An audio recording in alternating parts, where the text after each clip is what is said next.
தாவேக அரசு பொறுப்பேற்றதுக்கு பிறகு முதல் சட்டப்பேரவை கூட்டம் இன்னைக்கு நடந்திருக்குங்க.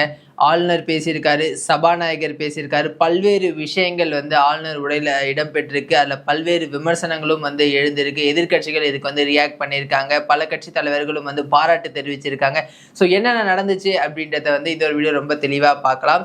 திரு விஜய் அவர்கள் முதல்வராக பதவியேற்றதுக்கு பிறகு நடைபெற்ற முதல் சட்டப்பேரவை கூட்டம். அது மட்டும் இல்லாம தமிழ்தாய் வாழ்த்தோட இந்த ஒரு நிகழ்வு அப்படின்றது தொடங்குச்சு. ஏன்னா இதுக்கு முன்னாடி பல்வேறு விமர்சனங்கள் வந்துச்சு. திரு விஜய் அவர்கள் முதல்வராக பதவியேற்ற போது முதல்ல வந்தே மாதரம் பாடல் தான் பாடினாங்க, கடைசியா தான் தமிழ்தாய் வாழ்த்து பாடப்பட்டது அப்படின்ற மாதிரியான விமர்சனங்கள் இருந்துச்சு. அப்பவே அதுக்கான ஒரு விளக்கமும் கொடுத்திருந்தாங்க. மத்திய அரசினுடைய விழாக்கள்ல வந்தே மாதரம் முதன்மையா பாடப்படும் அப்படின்றது விதியில இருக்கு, அதனால்தான் அங்க பாட முடியல அப்படின்ற விஷயத்தையும் தாவேகா சார்பில் சொல்லியிருந்தாங்க. இன்றைக்கு நடந்த அந்த நிகழ்வுகள் முதல்ல தமிழ்தாய் வாழ்த்து பாடப்பட்டிருந்தது. அதை தொடர்ந்து தேசிய கீதமும் முன்னாடியே பாடினாங்க. இதுவுமே ஒரு சர்ச்சையா இப்போ மாறி இருக்குங்க.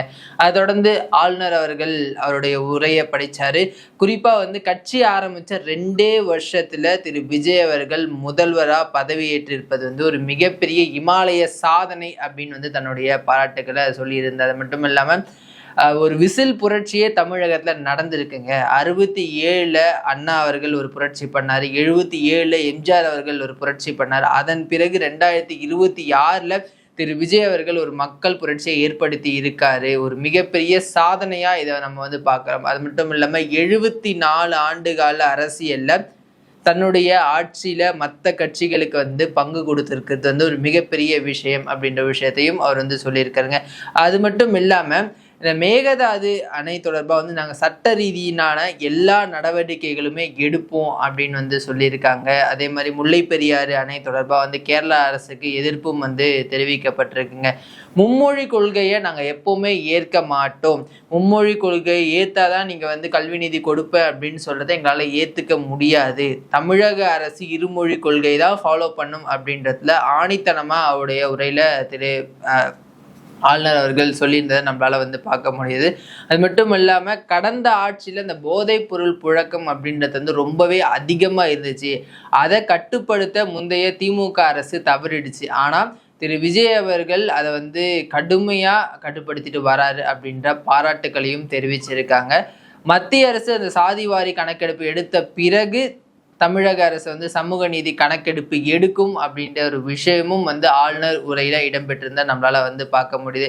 ஸோ இந்த மாதிரி தமிழக அரசு அடுத்து என்னென்னலாம் பண்ண போகுது அப்படின்ற ஒரு விஷயத்த ஆளுநர் அவர்கள் தன்னோட உரையில சொல்லியிருந்தது ஒரு மிகப்பெரிய கவனம் மீட்டிருக்கு. பொதுமக்கள் மத்தியிலும் ஒரு மிகப்பெரிய வரவேற்பையும் பெற்றிருக்கு. குறிப்பா குழந்தைகள் பாதுகாப்பு, பெண்களுக்கான பாதுகாப்பு, வேலை வாய்ப்பை அதிகப்படுத்துறது, இந்த மாதிரி பல்வேறு விஷயங்களை தமிழக அரசு முன்னெடுக்கும், லஞ்சம் ஊழல் இல்லா அரசாங்கத்தை கொடுப்போம், இந்த மாதிரியான பல விஷயங்கள் அந்த உரையில இடம்பெற்றிருந்துச்சு. அது ஒரு மிகப்பெரிய ஒரு பாசிட்டிவிட்டியை மக்கள் மத்தியில் கிரியேட் பண்ணியிருக்கு அப்படின்னு தாங்க அதை சொல்லணும். என்னதான் ஒரு உரை சிறப்பாக இருந்தாலும் கூட அதை விமர்சனம் பண்ணுறதுக்கு தானே எதிர்கட்சிகள் இருக்காங்க. எஸ், அந்த மாதிரி எதிர்கட்சிகளும் இதுக்கான விமர்சனத்தை சொல்லியிருக்காங்க. அது என்ன அப்படின்றதையும் பார்த்தலாம். சட்டப்பேரவைக்கு வர்றதுக்கு முன்னாடியே திமுக உறுப்பினர் எல்லாமே நிறைய பதாகைகளை எடுத்துகிட்டு வந்திருந்தாங்க. வாயை தொடங்க சிஎம் அப்படின்ற மாதிரிலாம், கதறல் கேட்கலையா சிஎம், இந்த மாதிரி நிறைய பதாகைகள்லாம் எடுத்துட்டு வந்திருந்தா நம்மளால பார்க்க முடியுது. கூட்டம் முடிஞ்சு எதிர்கட்சி தலைவர் திரு உதயநிதி ஸ்டாலின் அவர்கள் பிரஸ் மீட் கொடுக்கும் போதும் பல்வேறு விமர்சனங்களை வச்சிருந்தாரு. இல்ல புதுசா எதுவுமே இல்லைங்க, ஆல்ரெடி நாங்க பண்ண விஷயங்களை தான் இவங்க ஸ்டிக்கர் ஒட்டி சொல்றாங்க அப்படின்னு சொல்லியிருந்தாரு. அதே மாதிரி குழந்தைகள், பெண்கள் இவங்களுக்கான எந்த பாதுகாப்பு திட்டமும் இல்லை, தமிழகத்துக்கான எந்த ஒரு பாதுகாப்பு அறிவிப்புகளும் இதுல இல்லை. அது மட்டும் இல்லாம தேசிய கீதத்தை முன்னாடி பாடி தமிழக சட்டசபையினுடைய மரபையே தாவேக அரசு மீறி இருக்கு. நாங்க ஆட்சியில இருக்கும் போது எங்களுடைய உரையை கவர்னர் அவர்கள் முழுசா படிச்சதே கிடையாது. ஆனா தாவேக அரசு எழுதி கொடுத்த அந்த உரையை கவர்னர் ஃபுல்லா படிக்கிறாரு.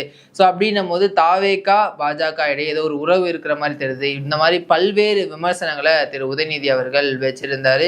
இது ஒரு பக்கம் இருந்தாலும் கூட இன்னொரு பக்கம் இந்த கவர்னருடைய உரைக்கு இந்த சட்டப்பேரவை கூட்டத்துக்கும் பல்வேறு பாசிட்டிவான கமெண்ட்ஸும் வந்திருக்கு. குறிப்பா பாமகவினுடைய தலைவர் அன்புமணி ராமதாஸ் தன்னுடைய பாராட்டுக்களை தெரிவிச்சிருக்காரு.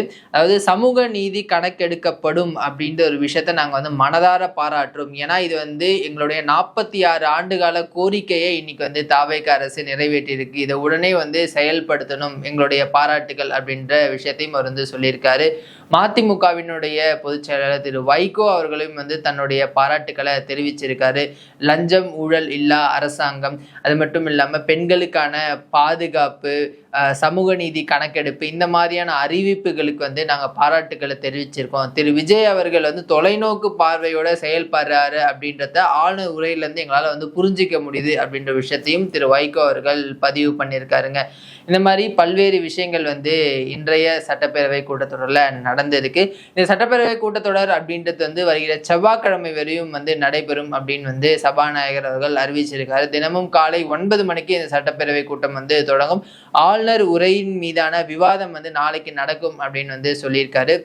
அது மட்டும் இல்லாமல் பள்ளி கல்வித்துறையினுடைய அமைச்சர் திரு ராஜ்மோகன் இந்த சட்டப்பேரவை நிகழ்வுகள் எல்லாமே வந்து லைவ் டெலிகாஸ்ட் பண்ணப்படும் அப்படின்னு வந்து சொல்லியிருக்காரு. இது வந்து பல்வேறு ஆண்டுகளாக இருக்கக்கூடிய கோரிக்கை. திமுக அரசு வந்துச்சு அப்படின்னா அதிமுக அரசு பேசக்கூடிய விஷயங்களை வந்து கட் பண்ணிடுவாங்க. அதிமுக வந்துச்சு அப்படின்னா திமுக பேசக்கூடிய விஷயங்களை கட் பண்ண இதுதான் வந்து இதுக்கு மேலே நம்ம பார்த்துருப்போம். ஆனால் வந்து மறைந்த கேப்டன் விஜயகாந்த் அவர்கள் இது ஒரு கோரிக்கையை வச்சிருந்தார்.